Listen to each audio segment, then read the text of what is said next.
The ballroom glittered with diamonds, silk, and ambition.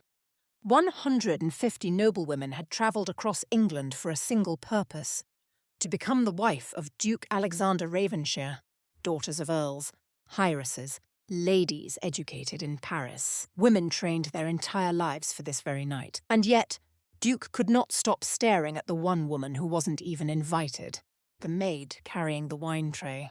If you enjoy emotional royal dramas filled with love, betrayal, revenge, and unforgettable twists, subscribe now and tell me in the comments. Would you marry for love or for power? Because tonight's story proves those two things rarely survive in the same room. The Ravenshire estate had not seen this much grandeur in decades. 300 chandeliers lit the marble ballroom like captured stars. Musicians played softly from the balcony, while servants floated between nobles, carrying silver trays of wine and roasted pheasant. Outside the palace gates, crowds gathered simply to watch the carriages arrive. Because this was no ordinary gathering. It was known across England as the choosing season, a tradition among ancient aristocratic families where powerful dukes selected brides from noble bloodlines. Historically, marriages like these were political transactions disguised as romance. Historians often compare them to real European aristocratic arrangements during the Regency and Victorian periods, where status mattered more than affection. Many noblewomen were trained from childhood to secure advantageous marriages, not emotional happiness, and Duke Alexander Ravenshire was considered the greatest prize in the kingdom. Young, wealthy, handsome, cold, women adored him, men envied him, but servants feared him, not because he was cruel, because he felt almost nothing. At 32 years old, Alexander had built a reputation for emotional distance. Since inheriting the duchy after his father's death, he had become obsessed with discipline, reputation, and control. Rumours claimed no woman had ever truly captured his heart, and tonight, every family intended to change that.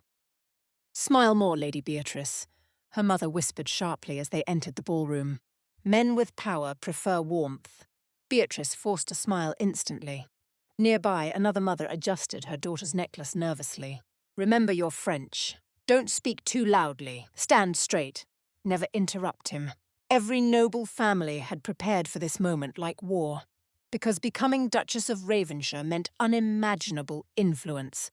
And among all these polished women stood someone nobody noticed, a servant girl near the west staircase. Her name was Clara Whitmore, 24 years old. Quiet eyes, simple brown dress, hair pinned neatly beneath a maid's cap. She carried trays, cleaned spills, avoided attention. Most nobles never even looked directly at servants unless giving orders, which suited Clara perfectly, because invisibility had protected her for years. She had learned long ago that quiet women survived longer in powerful households, especially beautiful quiet women. And Clara was beautiful in the kind of way that frightened insecure people. Not loudly beautiful, not jeweled, not painted, real, warm eyes, soft features, grace that couldn't be purchased. The kind of beauty that felt dangerous because it wasn't trying to be seen. She moved carefully between guests, while cruel conversations floated around her like perfume. "That girl from Essex has no chance. I heard Lady Vivian had her teeth reshaped in Vienna. Apparently the Duke dislikes women who laugh loudly. How exhausting!" Clara lowered her gaze and continued serving wine. She had no interest in aristocratic games. In fact, she hated them. Her mother once worked as a seamstress for noble families and died exhausted before turning 40. Clara grew up watching wealthy women throw away food while servants starved behind kitchen walls. The upper class fascinated her, never impressed her. Then the ballroom suddenly quieted. The Duke had entered. Alexander Ravenshire descended the staircase in black formal attire, every movement controlled and deliberate. Conversations faded almost instantly. He did not smile, did not wave. He simply observed, and somehow that made him even more intimidating. Women straightened immediately. Fans fluttered. Mothers panicked silently. The Duke's closest friend leaned toward him. "Try not to terrify them all before dinner." Alexander ignored the comment. His eyes swept across the ballroom with visible boredom. Too rehearsed. Too artificial. Every woman looked prepared. Every laugh sounded practiced. Every conversation smelled of strategy. He already wanted the evening to end. Then a servant bumped lightly into a nobleman near the staircase. Wine spilled across the marble floor. Gasps echoed instantly. The nobleman turned furiously. "You stupid girl! It was Clara!" She immediately lowered her head. "My apologies, sir. You've stained Italian leather." Several nobles stared with open disgust. One woman laughed softly. Another whispered, "She's trembling." Alexander watched silently from across the room. Most servants reacted to humiliation with fear, but this maid didn't. Yes, her hands shook slightly, but her eyes remained calm, steady, almost proud. The nobleman grabbed her wrist aggressively. "Look at me when I speak to you." The ballroom became uncomfortable. Servants froze. Musicians stopped playing. Clara slowly raised her eyes, and for one strange second, Alexander forgot every noblewoman in the room existed. Because the maid looked at the furious man with something shocking in her expression. Not fear, disappointment.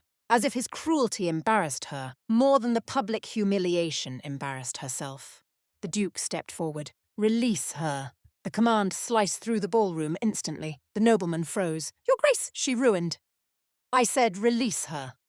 The man obeyed immediately. Clara stepped back quietly. Alexander looked down at the spilled wine, then at the nobleman. "If Italian leather is your greatest tragedy tonight, consider yourself fortunate." A few guests chuckled nervously. The nobleman's face burned red. Alexander turned away dismissively. The orchestra resumed playing.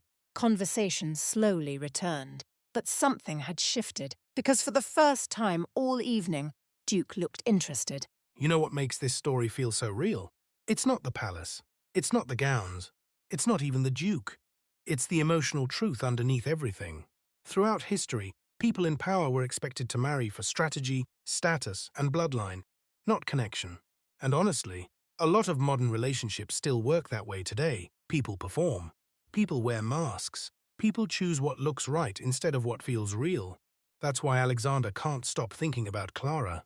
She's the first person in years who speaks to him like he's human instead of a title. And that terrifies him because once someone sees the real version of you, it becomes impossible to return to emotional distance. But here's the dangerous part. Society never forgives people who break invisible rules, especially rules about class, power, and love. And the more he protects Clara, more everyone around them will try to destroy her. If you're still watching, subscribe right now, because this story is only getting more intense from here. And unfortunately for the noblewomen competing for his attention, he kept looking toward the maid. Hours later, dinner began inside the grand banquet hall. The women competed relentlessly. One discussed poetry, another played piano, one spoke fluent Italian, another mentioned charitable donations loudly enough for nearby guests to hear. Everything felt calculated. Alexander barely listened, because every few minutes, his attention drifted toward the servants moving quietly around the room, toward Clara. At one point, she helped an elderly cook steady a heavy tray before taking the weight herself. No performance, no audience, just instinctive kindness. That caught his attention more than all the ballroom beauty combined. Modern audiences relate strongly to stories like these because people are increasingly exhausted by performative behavior. Across social media and modern dating culture, authenticity consistently outperforms perfection emotionally. The rise of quiet confidence archetypes in books, film, and streaming dramas reflects this exact shift, and Alexander, though raised in aristocracy, felt it too. For years, every interaction around him had been transactional. People spoke to his title, not to him. But the maid never once looked at him the way others did. Not with hunger, not with strategy. If anything, she avoided him, which made him curious, dangerously curious. Halfway through dinner, Lady Vivian stood gracefully.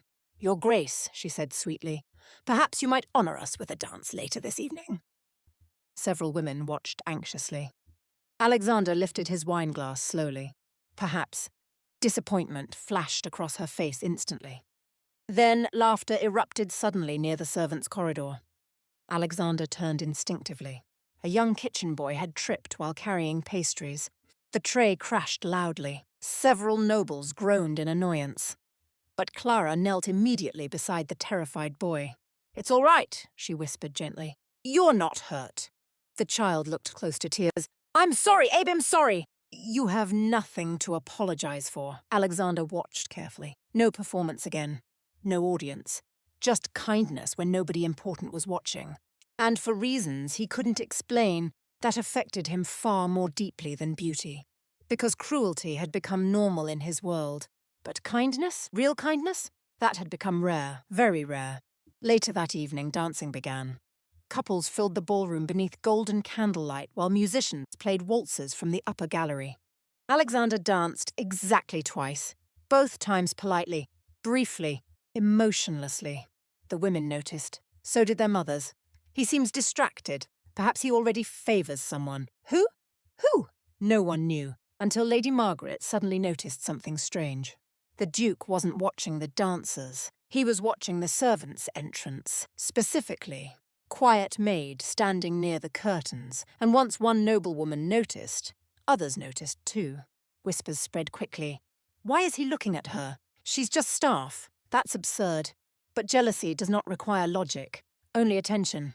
And attention from a powerful man can transform an invisible woman into a target overnight.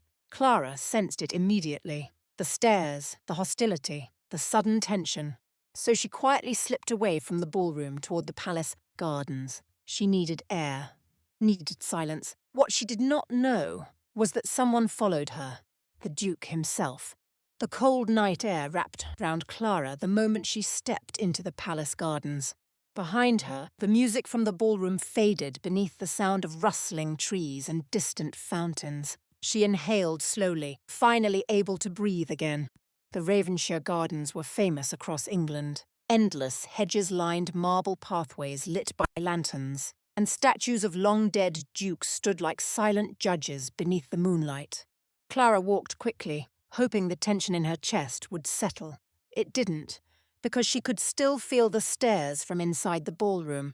Noblewomen who had ignored her for hours suddenly watched her, as if she had committed some unforgivable crime.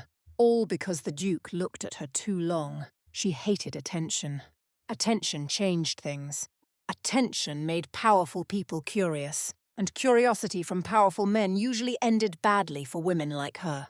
She stopped beside the fountain and closed her eyes. For a brief second, memories returned she spent years trying to bury. Her mother coughing blood into handkerchiefs after 14-hour sewing shifts. Aristocratic women demanding dresses be remade because the shade of blue felt depressing. Servants sleeping beside kitchens because they had nowhere else to go. Girls disappearing after noblemen took interest in them. Clara had learned young. The rich could ruin your life without ever raising their voice. You disappeared without permission. The deep voice behind her nearly made her jump. She turned instantly. The Duke stood several feet away beneath the lantern light. Alexander Ravenshire without the ballroom suddenly felt different, less distant somehow. More dangerous, because now there was no crowd between them. Clara lowered her gaze immediately. "Forgive me, Your Grace. I only needed a moment." Alexander studied her quietly. Most women became nervous around him because they wanted something. This woman seemed nervous because she wanted nothing. That intrigued him even more.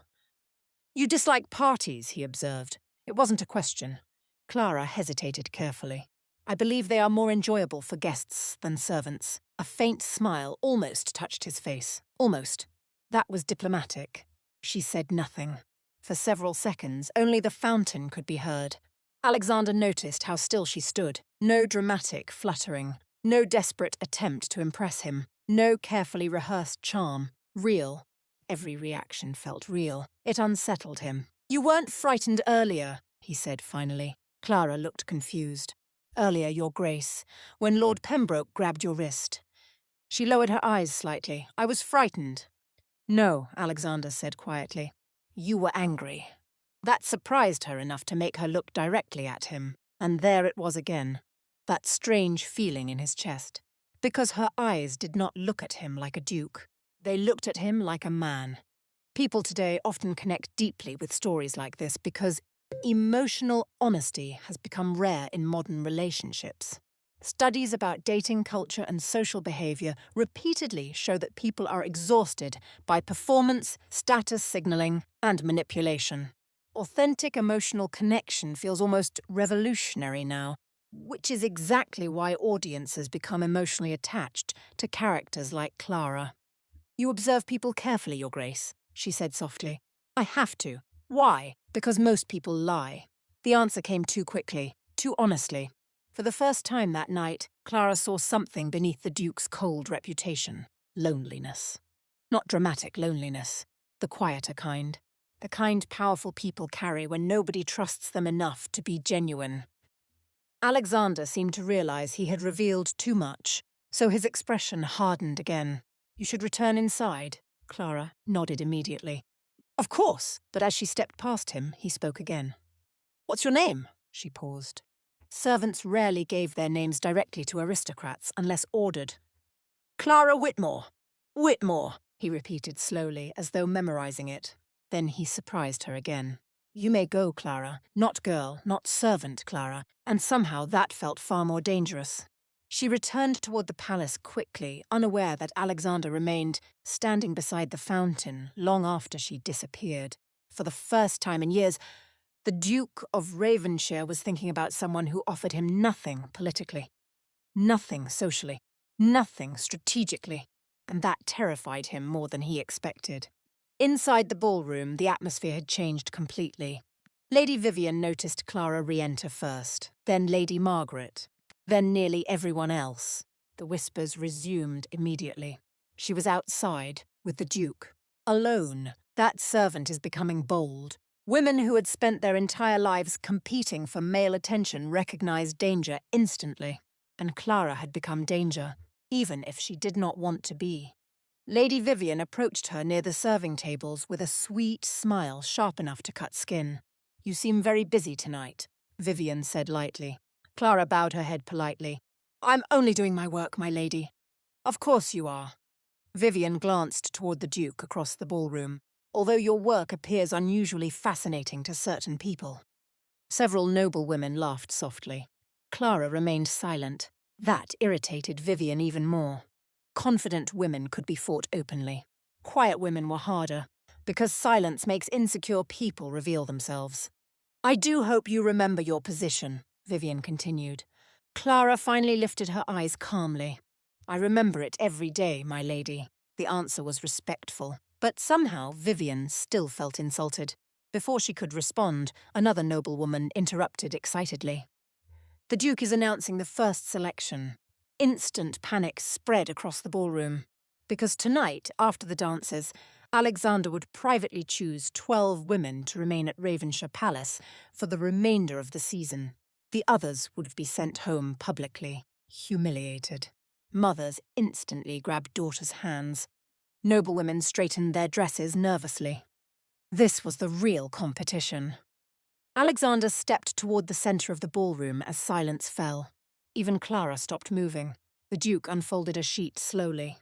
"These names," he announced calmly, "will remain at Ravenshire Estate." The room became breathless. One by one, he began reading. Lady Vivian Ashcombe. Vivian smiled instantly. Lady Margaret Elise. Another relieved sigh.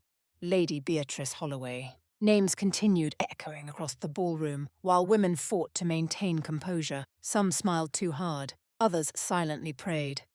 A few already looked devastated. Then Alexander stopped suddenly. His eyes drifted briefly toward the servants near the wall, toward Clara, only for a second. But several women noticed, and jealousy spread instantly again. Finally, the Duke folded the paper.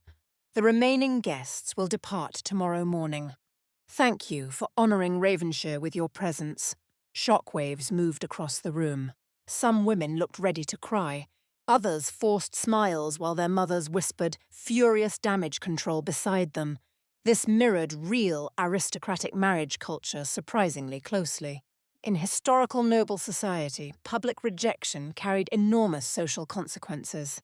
A failed courtship could damage a woman's prospects for years, especially when reputation determined marriage opportunities and family alliances.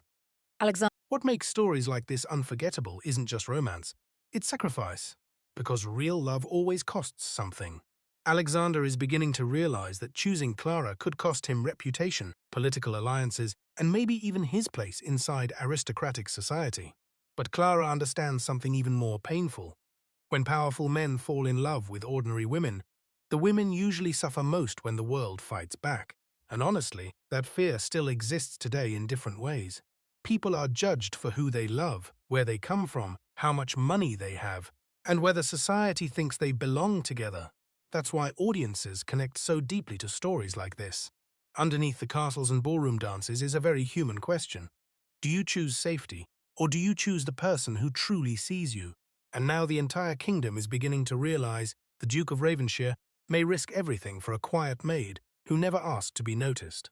If you enjoyed this story, subscribe, like the video, and comment below. Do you think Alexander should follow his heart or protect his title before it destroys them both?